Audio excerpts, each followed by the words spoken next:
Now let me get back to it. I think I started it, didn't I? Make sure I started it. All right.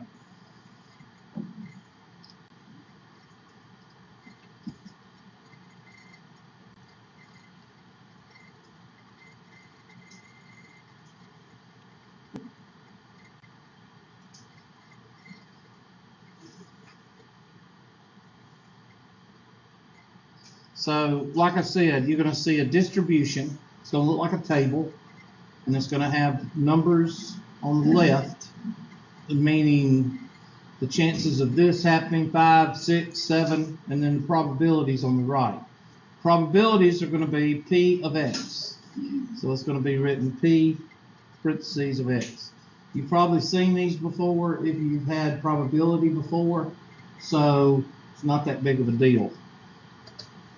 Discrete random variable has either a finite or a countable number of values. That's where discrete, you remember discrete from the first chapter. Discrete, concrete, meaning that it is predictable, where a random variable just keeps on, you know, a discrete is like 1, 2, 3, 4, 5. And that's pretty much, these aren't test questions, these are just little things that you need to write down in your notes because of the questions that you're going to be seeing. You need to know what it's asking for. Doesn't have a lot to do with mathematics, it has a little bit to do, but not a lot. Continuous random variable has infinite, just like the continuous back in chapter 1. Okay? In other words, how many numbers are between 0 and 1? Infinite. 1/2, 1/3, 2/3, 7/8, 15/16, 7/32, 5/32, 5/32. I mean, infinite a number of fractions in between 0 and 1. So a little bit of review on discrete and continuous. This is not the most exciting chapter, I'm sorry. I have to go through it though because it's important for not only standardized testing, but it's also good to know what these things mean when you hear somebody say it in presentation. That's about it. I'm not going to worry about this because you count the light bulbs, that's discrete. I think y'all can handle that. We've already been over that in chapter 1. There we go. A probability distribution. This is one of the things that we're going to be working with in this section. A probability distribution is a table with X on the left and P of X on the right. X is the event happening, and most of the times it's going to be a number. And the best example would be with a probability of the World Series going to 5, 6, 7 games. And they'll put 5, 6, 7 on the left, and they'll give you a probability on the right. And they'll probably pull that up in just a minute. And the probability distribution, there's 2 tests. The 2 tests are that each probability has to be between 0 and what? 1. And that if you add all the probabilities up, it'll equal what? 1. If it doesn't do those 2 things, then you can just skip it on the test. Do I put those on the test? No. So all of them you do on the test. Okay? There you go. There is a probability distribution. So you need to write that down so you can see that.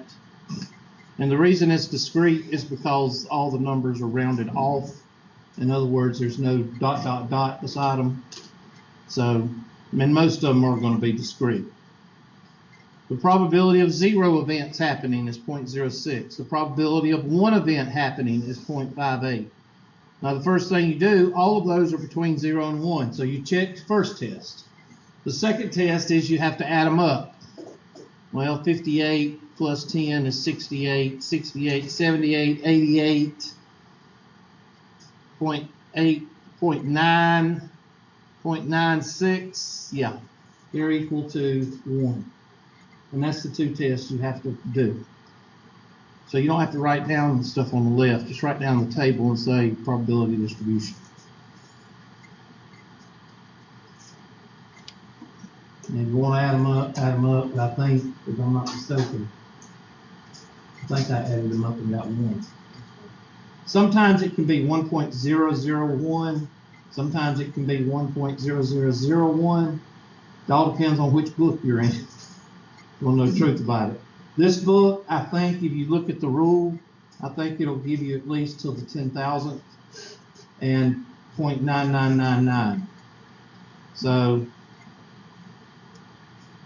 I'll try to give you the ones that equal 1. Okay, but there it is. The summation of P of X is equal to 1, and each P of X has to be between 0 and 1.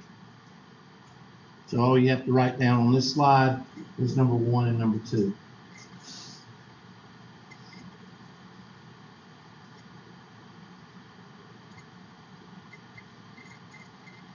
They found out what was wrong with my truck. You won't believe it.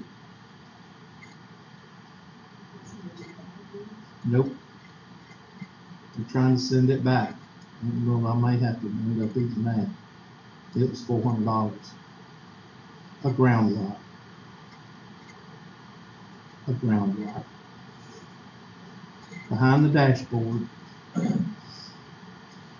Evidently, it's over 400,000 miles. It would work its way loose, and the screw is like dangling in the little hole, and tightened it up, and everything worked fine. $400 later. That's one of the reasons I'm not too excited this morning. So, and then watching Howard Dean / Mosquito last night really irritated me. So, anyway, today is just a crappy day now.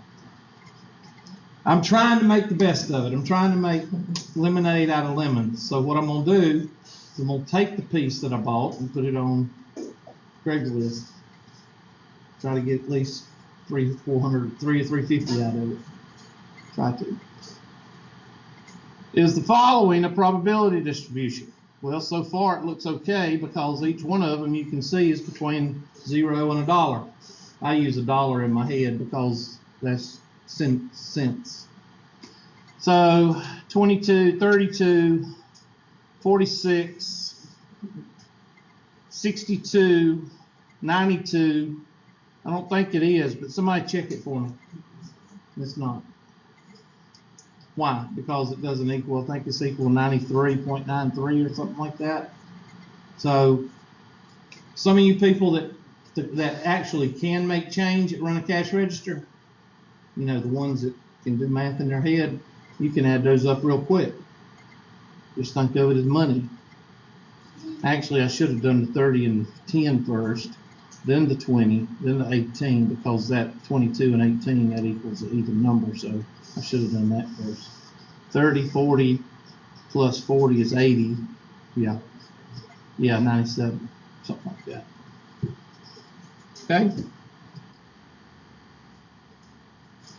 Is this one? No. As soon as you put that negative in there, it blows the whole thing up. Or you put 1.07. If there's a 1.07 in there, blows it up. I might give you a couple of those just so it'll embarrass those that miss them. You know, the people you should walk away from slowly because they said they missed that problem. Let's see, 30, 40, 62, 80, 96. That looks like 100 or $1.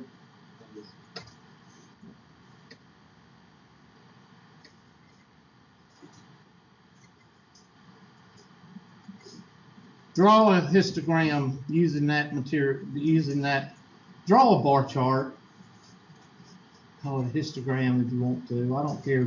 If you draw a bar chart or a histogram, I don't care. All I want you to be able to do is draw a graph showing those numbers. I don't know, you drew a bar chart, so I won't have to buck it at all.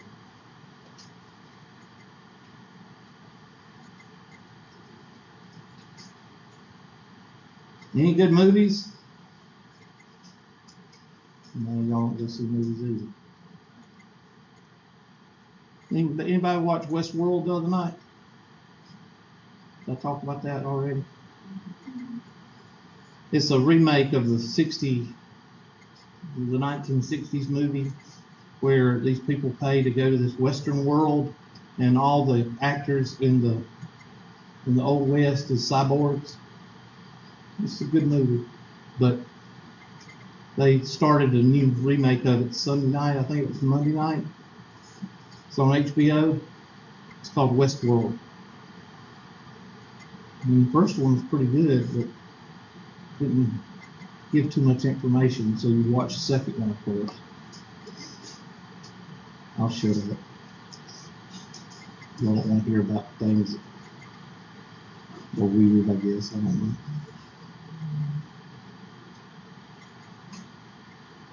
So, what does this bar chart look like? Looks like a little bit skewed what? Skewed right? How do you know? Well, draw a little curve on your bar chart, and you'll see most of the data is on the left side, which means that it's a little bit skewed what? Right. If you were doing that kind of thing with a probability distribution. Hopefully they'll show you what it looks like. That's what it looks like. See, it's a little bit skewed right because most of your data is on the left. Now, I know I go over that a lot, but that is a primary SAT standardized test question. They'll give you a graph, and I've got to try to instill in you that it's always the opposite. Skewed right is all the data is on the left. Skewed left is all the data is on the right. That way you won't mess that problem up on the standardized test.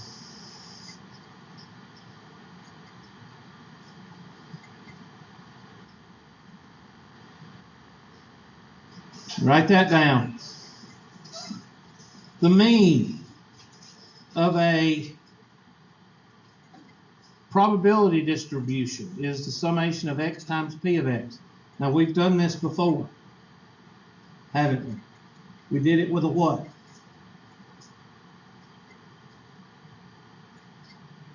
A frequency distribution, where x is the number and p of x was the probability x was the midpoint, and p of x, I can't remember when we did it, but we did it either way. Yeah, we did it. It was a different variable.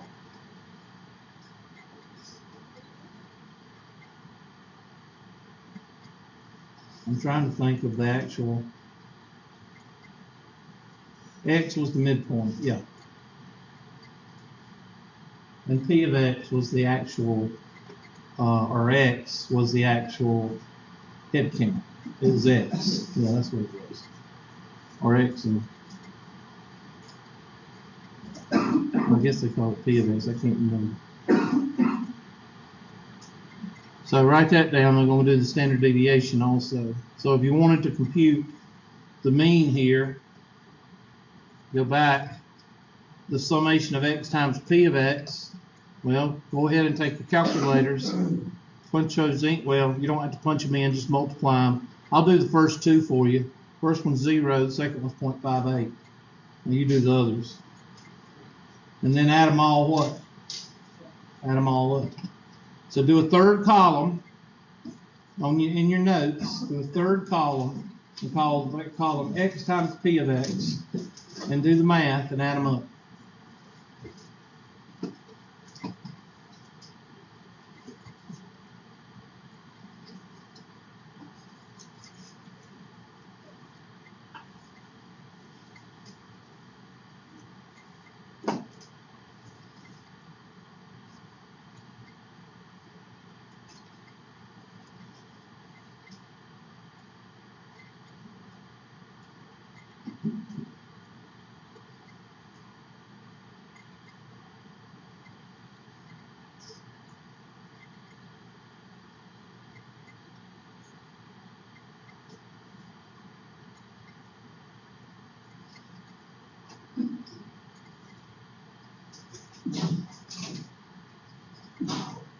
Bless you. Somebody stole our TV. Can't believe you still have a TV in your room. I think you came over here the other day and got it, didn't you? The biology teacher. I said, what do you show on the TV? Oh, I have this videotape and I show them.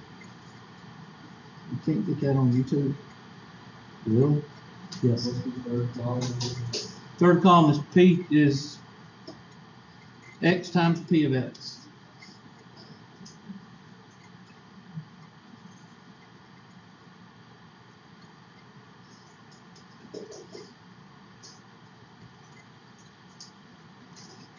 I'll tell you about the teacher we had that requested a blackboard be installed in the room.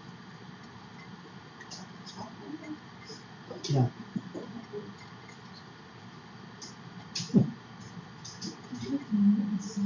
I can't stand it either.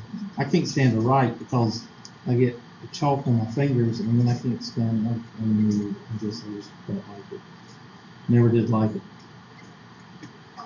But I really only had like a couple of semesters writing on the chalkboard. Because just as soon as I started at Tri-County, they were installing whiteboards.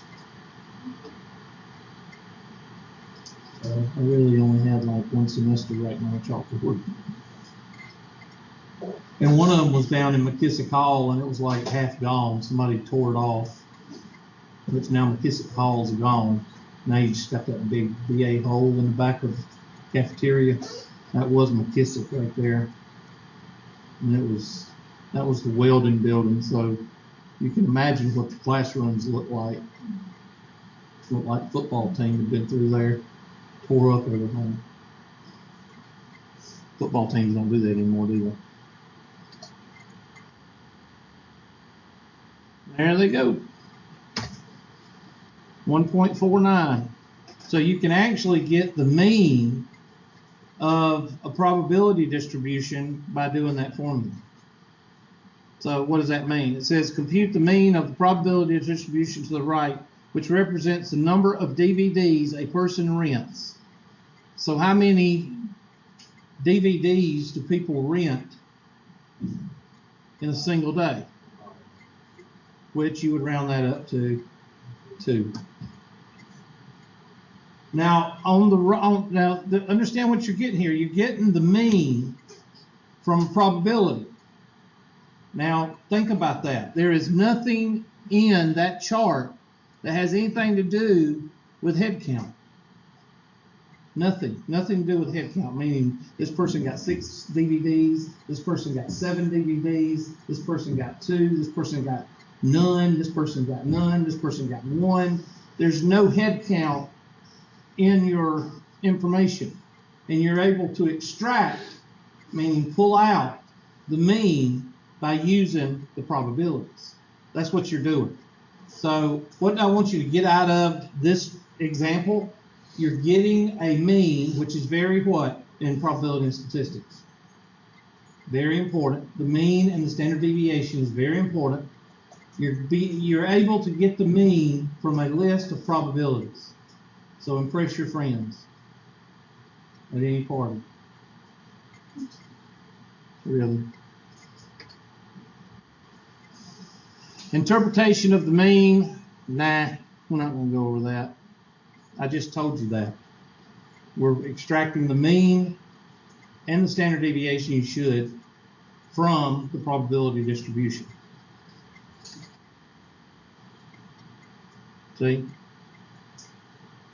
That's an average of, probably going to be an average of 1.49. They're trying to show you what I just told you. Repeat. There. 1.49. If you do it the LA way. Everybody knows what LA is, right? Okay? Long attitude way. So, you can get the mean from probability distribution, or you can take your blackboard, picture with the blackboard, and you can do it that way. And that's what is there a correlation? A little bit of a correlation. Number of trials of experiment increases, the mean of it approaches the mean of the probability distribution. What is the mean? What did I ask you? What did it, everybody goes, the summation of it? No, not mathematically. What is the mean? I gave you that definition, and I showed you that definition. Somebody tell me what the mean is. It represents the number that represents no blank, no variation. If you look at this, what do you start to see? You're starting to see, you know, there's a little bit of a correlation, but you're starting to see it's starting to what? Level off there at the end. You start to see it level off. And 1.49 is that number that represents no variation. And again, you're extracting this info from a probability distribution. One of the goals of this course, the whole course, is for you to be able to find the mean and standard deviation of any type of application. Not having to go back to the blackboard and the dinosaur, 1 plus 2 plus 3 plus 4 divided by 140, okay? To be able to find the mean and standard deviation without having to go through all this stuff. Okay, it's called diversity. Be diverse, be well-rounded, dang old educated. All right?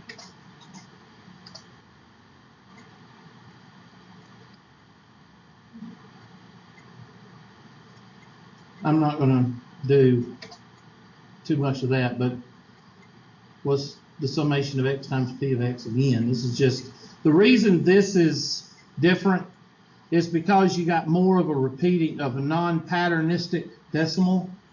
Everybody know the difference between discrete and continuous, right? That's the difference. All right. Now, I want you to write this problem down. The only reason I want you to write it down is you may see it on a test or you may see it on a homework, and I don't want you to freeze on it. Use this problem to actually do it. You have to think in reverse, the complement. All right? What do you mean? Well, if you buy a life insurance policy and it costs $500, then if you live during blah, blah, blah, you pay $500. But if you die, the policy is $100,000, and it'd be $100,000 minus what? $500 because you paid $500.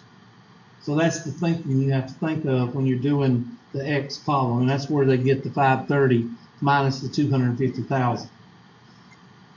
Are you going to be able to spend that 250,000? No, because you did. I'm sorry, dead offends people, but that's the opposite of alive, dead.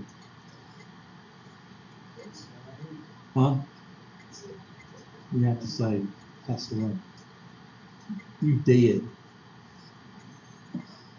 As Bunny says in Platoon, I don't know why everybody's so worried about you dying. You die and you're dead, but you're not going to know it anyway. It's true. So, 530 minus 250,000 is negative 249,470. And what is the complement of 0.99791? 0.00209. 0.99791 is the probability that you are going to stay alive. So if the probability of you staying alive is 0.99791, what's the probability of you dying? The complement, which is 0.0, and that's how you do a life insurance actuation problem. This is what people actually do when you work for an insurance company and you have a math degree. It's called actuaries. You sit in a closet, you have no life, and you come up with these numbers. Pretty depressing. But you work for an insurance company, so you get paid good? Yes. I don't like insurance companies. I think they're a scam. And that's it.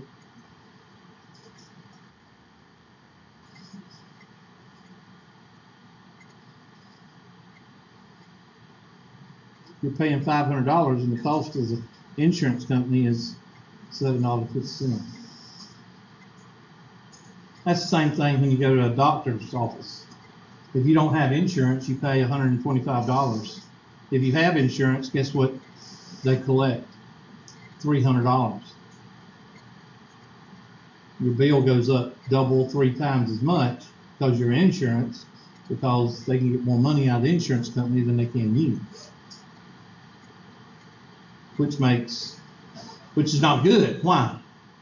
Because the more they take from the insurance company, what's the insurance company going to do? The more you're going to get charged on your premiums for your insurance. Nothing is what? Free. Nothing's free. That goes with that. I'm not saying that your visit to the doctor is free. What I'm saying is when you think you're getting a deal, chances are you're not, because somebody's got to make up for what? The deficiency. Somebody's got to make that up. It's kind of like if I decided to have grade redistribution. You know what that's called, don't you? Let's say that Miss Hamilton up here, she studies 6 hours a night, like my sister used to do, till like 2 or 3 o'clock in the morning. And she gets all A's on everything. Hundreds. Magna cum laude and all that stuff. Okay? And she studies, and her sister both study, and they make hundreds on all their work. Of course, that's probably not, because most brothers and sisters is a black sheep and a white sheep. So I don't know if it's the same here, so I don't know. But anyway, let's say they're both white sheep, okay? Not black sheep like I was, because I never did study. I guess you could tell that. But let's say that they both study and they both make hundreds on all their tests throughout the whole semester, and we're in the math class. But Bubba over here, the back row in the middle, which there's no chairs, I just point right there so I'm not talking about anybody. Bubba didn't study. But Bubba wants to pass. Bubba makes like 65s on his test.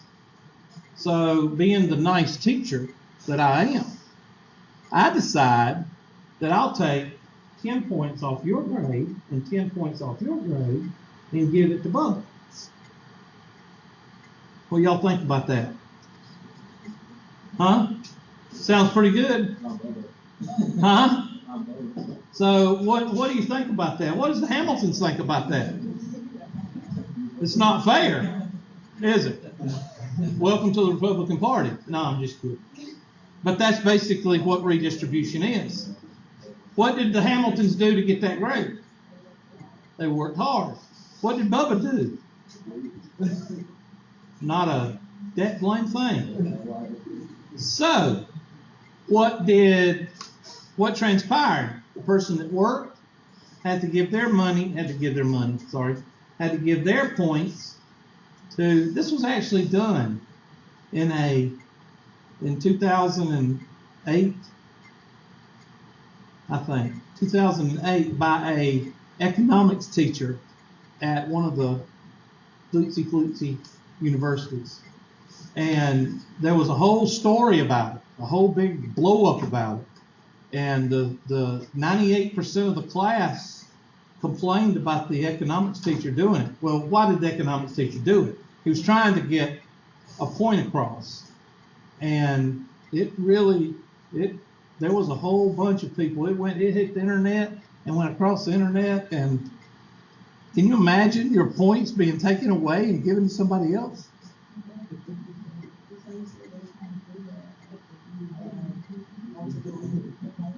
Mm-hmm. Yeah. Yeah. That's fair. But the whole point of me telling you that story is not politically or anything, that the concept of free, when it comes to economics, there's no such thing. You ever seen buy one, get one free at the grocery store? Well, if you look at the price of that buy one, get one free item a week before that, it's half the price. In other words, a box of cereal is $3.50. But if you do buy one, get one free, you see that it inches on up towards $7. The grocery store is not going to give you a box of cereal for free. It's not going to happen. All right? So for those of you ever been to a jewelry store? Oh, gosh. I'm sorry, but there's some people that believe that the jewelry store is giving them 60% off of the diamond ring. What's the scam there? Markup. You buy a diamond ring. The jewelry store buys a diamond ring. Now, I know some of y'all are bored to death for listening to this, but you need to listen to it because you won't show you ignorance, okay?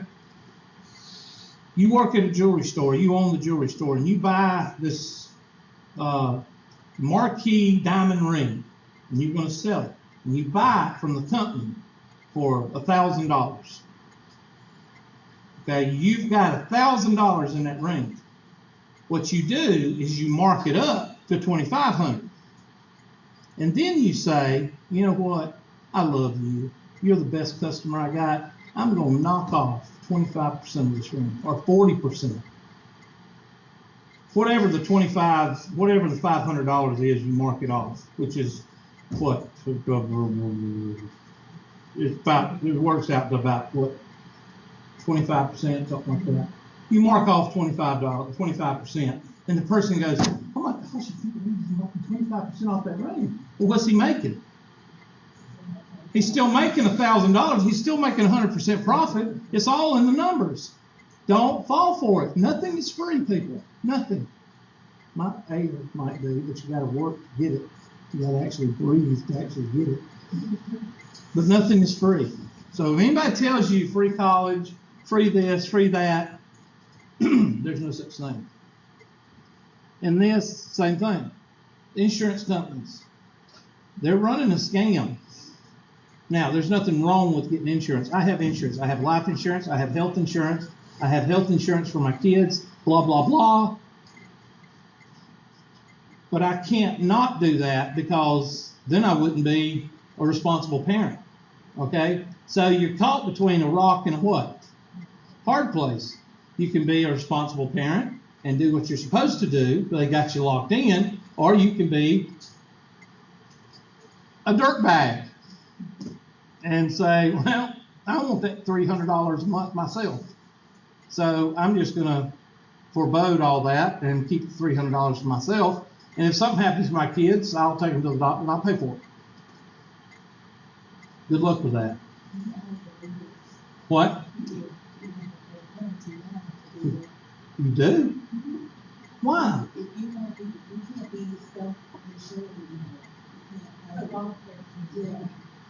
I thought Obamacare was to help everybody.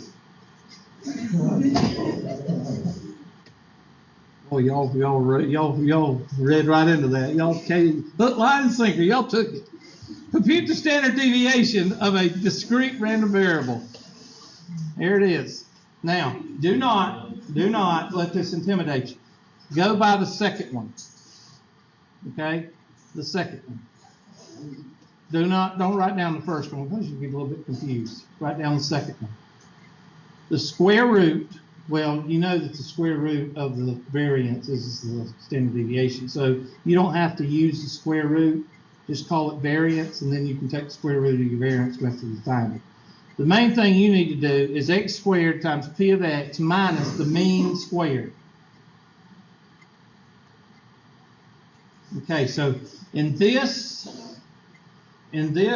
section, 6.1, there's 4 things that you need to remember. 1, that each probability has to be between 0 and 1, that all the probabilities are equal to what? 1, added up is equal to 1. The mean is the summation of what? And then this one right here, the variance is equal to the summation of x squared times p of x minus the mean squared. And then you take the square root of the variance to get your standard deviation. Now, I'm not a fortune teller or anything, but the next slide is probably going to give us that previous problem we just did with the mean, and probably going to tell us to find the standard deviation. So you're going to have to add another column to that last problem. And what are you going to call it? What's the only thing we don't have? No, in the formula. X squared. Just like in the previous, in chapter 1 or unit 1, we did the frequency distribution. We had to X square, we had to square it. Same thing here. That's why I try to show y'all. I don't know, is this the same problem? Yeah. So take X and square it, and then multiply that times P of X, and follow your formula right there for the variance, or the standard deviation.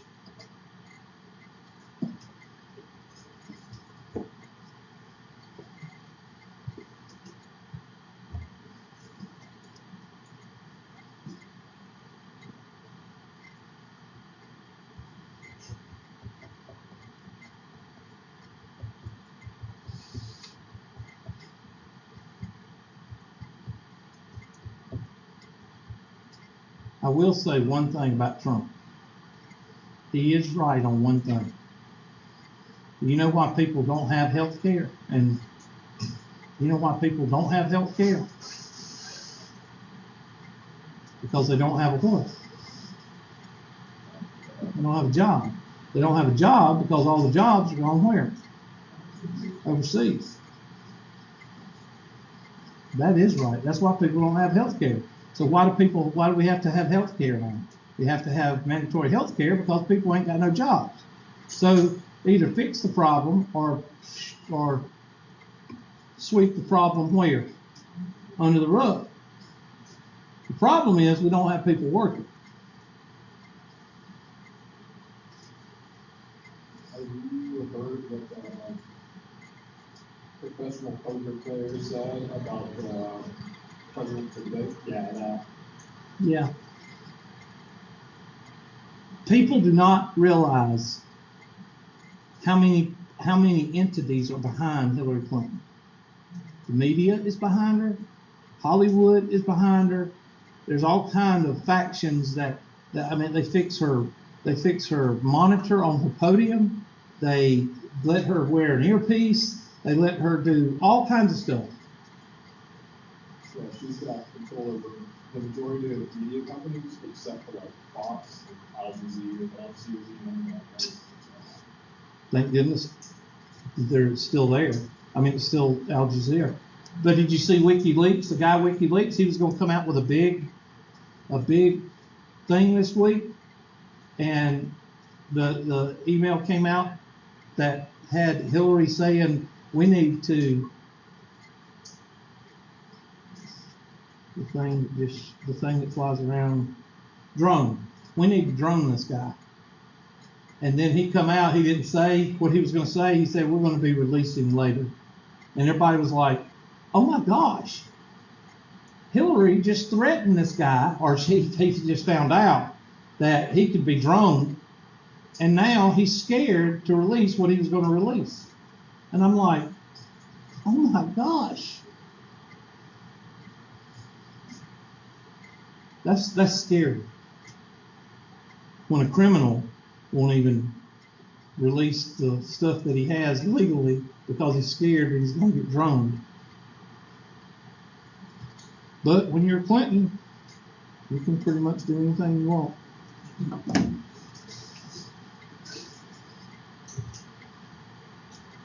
All right, so we take x squared. I'll do it for you. 0, 1, 4, 9, 16, and 25.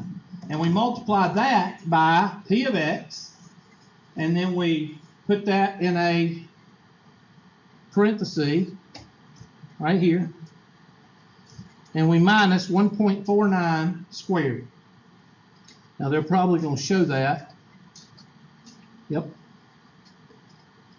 They do it a little bit different, so don't have a cow. All right.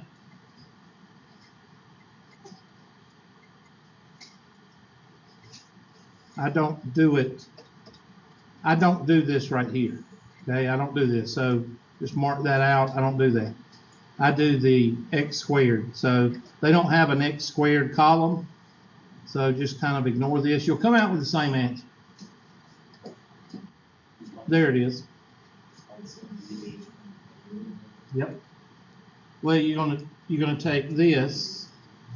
You're gonna take x squared times p of x. Don't look at this. I wish they'd show the other way, but anyway, the answer comes out to be the same. There's the variance. The variance is 0.8699, and then you take the square root of the variance to get 0.9327. Okay, is that what y'all came out with? Hopefully y'all did. We'll do some more of these. Don't worry, we're going to do them on the Excel spreadsheet when we actually do it. I'm just trying to give you a little bit of introduction because I know, when's the test due? Monday. I know y'all are still doing homework and you're still, when's the test, when's the homework due? Tonight. So I know y'all still doing that, and I despise, when I was a student, I really despised coming in and taking a test, and then right after you take the test, what do? Start new material, or you're trying to get ready for a test and testing that, but they go over new material before. I couldn't stand that. Oh, I wouldn't go to class. If I could avoid seeing new material, I would do it. I would not go to class. So I can't stand to do that. So that's why we're not doing a problem like we usually do, because I'm just trying to give you a little bit of a feel and give you a little bit of introduction. And then whenever y'all come back, what day is today? Wednesday? Monday, when y'all come back Monday, we'll do 2 or 3 of these problems with the Excel spreadsheet and then go through the motions. Okay?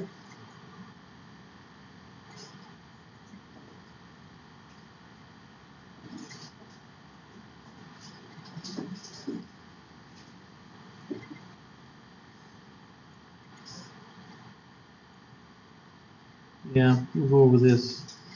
That's all we're going to do today. I don't want to go over that because that's going to be a little bit too much.